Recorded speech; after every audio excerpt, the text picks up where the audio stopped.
السلام عليكم ورحمة الله وبركاته. أعوذ بالله من الشيطان الرجيم. بسم الله الرحمن الرحيم.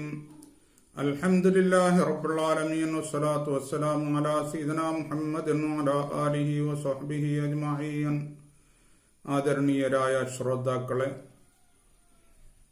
നമ്മുടെ ഇന്നത്തെ വിഷയം ഫുഡിന്റെ ക്വാണ്ടിറ്റിയെ പറ്റിയാണ്. അതിന്റെ അളവ് എത്ര കഴിക്കണമെന്ന് ഇന്നലെ ഞാൻ പറഞ്ഞു. ഇന്നും ഒരുപാട് കാര്യങ്ങൾ അതിനെപ്പറ്റി മനസ്സിലാക്കാനുണ്ട്. നമ്മുടെ പഴയകാലത്തുള്ള ബഹുമാനപ്പെട്ട നബി കരീം സല്ലല്ലാഹു അലൈഹി വസല്ലമ തങ്ങളുടെ സഹാബാക്കളും അതിന്റെ ശേഷം വന്ന ഇമാമിങ്ങളും ഔലിയാക്കളും സൂഫിയാക്കളും പഴയകാലത്തുള്ള ലോകത്തിൽ അറിയപ്പെടുന്ന പ്രഗത്ഭരെല്ലാം അവരങ്ങനെ തന്നെ ചെയ്തവരും എന്ന് പറഞ്ഞാൽ അത്യാവശ്യത്തിന് മാത്രം കഴിച്ചവരും, വിശന്നാൽ മാത്രമേ അവർ കഴിച്ചാൽ ഒരിക്കലും അവര് വയറ് നിറയെ കഴിക്കാറില്ല. അതുകൊണ്ട് അവർക്ക് രോഗങ്ങൾ വളരെ കുറവായിരുന്നു. വളരെ ചുരുക്കി പറയുന്നതാണ്, ബഹുമാനപ്പെട്ട നബി കരീം സല്ലല്ലാഹു അലൈഹി വസല്ലമ തങ്ങൾക്ക് ഒരു രാജാവ് പാരിതോഷികമായി ഒരു ഡോക്ടറെ കൊടുത്തു, ഒരു പ്രഗത്ഭനായ ഡോക്ടർ.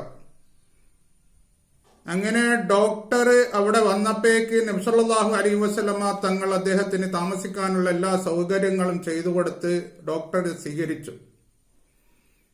കുറെ കാലം അദ്ദേഹം അവിടെ താമസിച്ചു. എങ്കിലും ഒരാൾ പോലും എനിക്കൊരു രോഗമുണ്ട് എന്ന് പറഞ്ഞ് ഡോക്ടറെ സമീപിച്ചില്ല.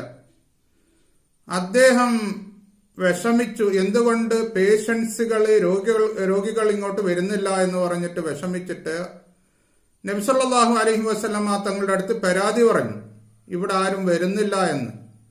അപ്പോൾ നബി സല്ലല്ലാഹു അലൈഹി വസല്ലമ തങ്ങൾ പറഞ്ഞു, നിങ്ങൾക്ക് എത്ര കാലമെങ്കിലും ഇവിടെ താമസിക്കാം, അതിനുള്ള സൗകര്യങ്ങളെല്ലാം നാം ചെയ്തു തരും.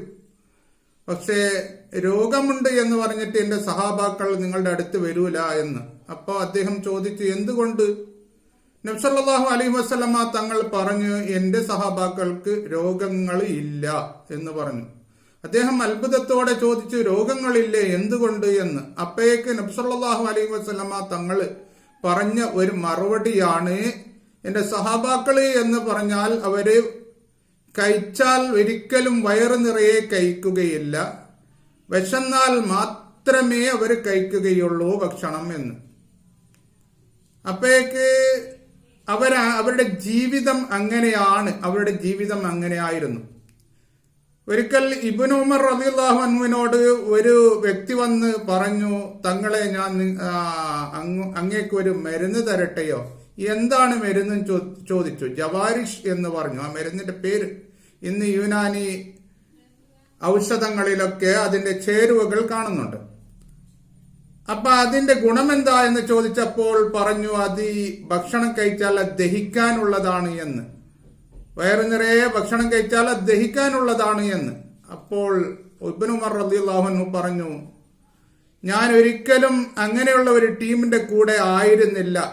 ഞാൻ ജീവിച്ചത് സഹാബാക്കളുടെ കൂടെയാണ്. അവരൊരിക്കലും വയറു നിറയെ കഴിച്ചവരല്ല എന്ന് പറഞ്ഞു. ബഹുമാനപ്പെട്ട ഹസനുൽ ബസ്രി റളിയല്ലാഹു അൻഹു ഒരു ദിവസം ഒരു വ്യക്തിക്ക് കുറച്ച് ഭക്ഷണം കൊടുത്ത്, അപ്പോൾ അദ്ദേഹം പറഞ്ഞു, ഞാൻ ഫുള്ളായിട്ട് വയറു നിറയെ ഭക്ഷണം കഴിച്ചു വന്നതാണ് എന്ന്. അപ്പോൾ ഹസനുൽ ബസ്രി റളിയല്ലാഹു അൻഹു അത്ഭുതത്തോടെ ചോദിച്ചു, ഒരു മുസ്ലിമായ മനുഷ്യനെ സംബന്ധിച്ചിടത്തോളം സുബ്ഹാനല്ലാഹ്, ഞാൻ എന്താ ഈ കേൾക്കുന്ന, വയറു നിറയെ ഭക്ഷണം കഴിക്കുകയോ എന്ന് അത്ഭുതത്തോടെ ചോദിച്ചു. അതിന്റെ അർത്ഥം ഒരിക്കലും വയറു നിറയെ ഭക്ഷണം കഴിക്കാൻ പാടില്ല എന്നാണ്.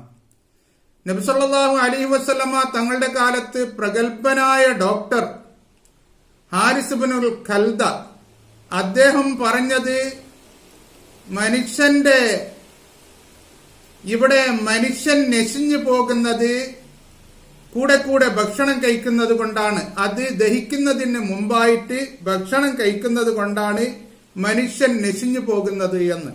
ബഹുമാനപ്പെട്ട ഇമാം ഷാഫി റളിയല്ലാഹു അൻഹു പറഞ്ഞത്, ഞാൻ ഒരിക്കലും വയറു നിറയെ ഭക്ഷണം കഴിച്ചിട്ടില്ല. അങ്ങനെ ആരെങ്കിലും കഴിച്ചാൽ അവനിക്ക് വ്യക്തമായിട്ട് ഒന്നും മനസ്സിലാക്കാൻ കഴിയില്ല. അവനിക്ക് പിന്നെ എപ്പോഴും ഉറക്കം തൂങ്ങും എന്ന് മാത്രമല്ല, അവനിക്ക് ഇബാദത്ത് ചെയ്യാന് ശക്തികൾ ഉണ്ടാവുകയില്ല, അതിനുള്ള മനസ്സുണ്ടാവുകയില്ല എന്ന് ഇമാം ഷാഫി റളിയല്ലാഹു അൻഹു പറഞ്ഞിട്ടുണ്ട്. ഇങ്ങനെ നമുക്ക് പറയുകയാണെങ്കിൽ ഒരുപാട് കാര്യങ്ങൾ പറയാനുണ്ട്. ചുരുക്കത്തിൽ ഒരു കാര്യവും കൂടി പറയുന്നു. ഇമാംന സുയൂത്തി റഹ്മത്തുള്ളാഹി അലൈഹി അദ്ദേഹത്തിന്റെ അത്തിബ്ബു റഹ്മത്ത് ഫി തിബ്ബി വൽ ഹിക്മയിൽ പറഞ്ഞ കാര്യമാണ്. പണ്ടുകാലത്ത് കിസ്ര രാജാവ് ലോകത്തിലെ പ്രഗത്ഭരായ 4 ഡോക്ടർമാരെ ഒരുമിച്ച് കൂട്ടി വിളിച്ചു വരുത്തി. എന്നിട്ട് ആ ഓരോരുത്തരോടും ചോദിച്ചു, ഇവിടെ ഞാൻ നിങ്ങളോട് ഒരു മരുന്ന് ചോദിക്കുന്നു, ആ മരുന്ന് അതിനെ കഴിക്കുകയോ പാലിക്കുകയോ ചെയ്താൽ പിന്നെ ഇവിടെ ഒരു രോഗങ്ങളും ഉണ്ടാവാൻ പാടില്ല, അങ്ങനെയുള്ള മരുന്ന് പറഞ്ഞു തരണം എന്ന്. അതില് ഇറാഖിന്റെ പ്രഗത്ഭനായ ഡോക്ടർ ഉണ്ടായിരുന്നു, റോമിന്റേതുണ്ടായിരുന്നു, നമ്മുടെ ഇന്ത്യയുടേതുണ്ടായിരുന്നു, അതേപോലെ തന്നെ സുഡാന്റെ ഡോക്ടറും ഉണ്ടായിരുന്നു. ഇവർ ഈ 4 ആളിൽ വെച്ച് ഏറ്റവും വിദഗ്ധനായിരുന്നു സുഡാന്റെ ഡോക്ടർ. അപ്പൊ ഇറാഖിന്റെ ഡോക്ടർ പറഞ്ഞു അതിരാവിലെ 3 ഗ്ലാസ് ഇളം ചൂട് വെള്ളം കുടിക്കാം. സത്യമാണ്, അതിൽ ഒരുപാട് രോഗങ്ങൾക്ക് ശമനമുണ്ട്. അതെന്നെ നാം സംസാരിച്ചാലും ഒരു ക്ലാസ്സിലധികം ആവും. റോമിന്റെ ഡോക്ടർ പറഞ്ഞു ഹബ്ബ് റഷാദ് എന്ന് പറഞ്ഞിട്ട് ഒരു ജാതി വിത്തുണ്ട്, ഒരു ഇനം വിത്ത്, അത് കഴിച്ചാൽ എല്ലാ രോഗങ്ങൾക്കും ശമനമാണ് എന്ന്. ഇന്ത്യന്റെ ഡോക്ടർ പറഞ്ഞു കറുത്ത കടുക്ക കഴിക്കുക, എന്നാൽ എല്ലാ രോഗത്തിനും ശമനമാണ് എന്ന്. സുഡാന്റെ ഡോക്ടർ ഒന്നും മിണ്ടുന്നില്ല, അദ്ദേഹം സൈലന്റ് ആണ്. രാജാവ് ചോദിച്ചു, നിങ്ങളെന്തേ ഒന്നും മിണ്ടാത്ത എന്ന്. അപ്പോഴേക്ക് സുഡാന്റെ ഡോക്ടർ, അദ്ദേഹം ഇവരിലും ഈ 3 പേരിലും അതിവിദഗ്ധനാണ്. അദ്ദേഹം പറഞ്ഞു, ഈ 3 പേരും പറഞ്ഞ ഓരോ മരുന്നുകളും എല്ലാ രോഗങ്ങൾക്കുള്ള മരുന്നുകളല്ല, അത് പല രോഗങ്ങൾക്കുള്ള മരുന്നുകളാണ് എന്ന് പറഞ്ഞു. അപ്പോ രാജാവ് ചോദിച്ചു, അങ്ങെന്താ ഉപദേശിക്കുന്നത് എല്ലാ രോഗങ്ങൾക്കുള്ള മരുന്നായിട്ട്? അപ്പോഴേക്ക് പറഞ്ഞ മറുപടിയാണ്, ഭക്ഷണം കഴിച്ചാൽ വയറ് നിറയെ കഴിക്കരുത്, വിശന്നാൽ മാത്രമേ കഴിക്കാവൂ എന്ന് മറുപടി പറഞ്ഞു. ഇടക്കിടക്ക് കഴിക്കുന്നത് കൊണ്ട് അതവിടെ ദഹിക്കൂലല്ലോ. ഇതാണ് എല്ലാ രോഗങ്ങളുടെയും ഔഷധം, മരുന്ന് എന്ന് സുഡാന്റെ ഡോക്ടർ പറഞ്ഞു. ബഹുമാനപ്പെട്ട നബി കരീം സല്ലല്ലാഹു അലൈഹി വസല്ലമ തങ്ങൾ പറഞ്ഞതുപോലെ തന്നെ. അപ്പോഴേക്ക് ഇതിൽ നിന്നെല്ലാം നമുക്ക് വലിയ ഒരു പാഠമുണ്ട്.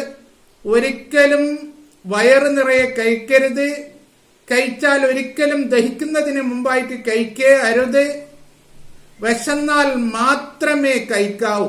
ഇത്തരം കാര്യങ്ങൾ നാം ശ്രദ്ധിച്ചാൽ നമുക്ക് പിന്നെ ഇവിടെ വിഷമിക്കണ്ട, വ്യസനിക്കണ്ട, ബുദ്ധിമുട്ടണ്ട, രോഗത്തിലായി കിടക്കണ്ട യാതൊരു ആവശ്യവും വരൂല.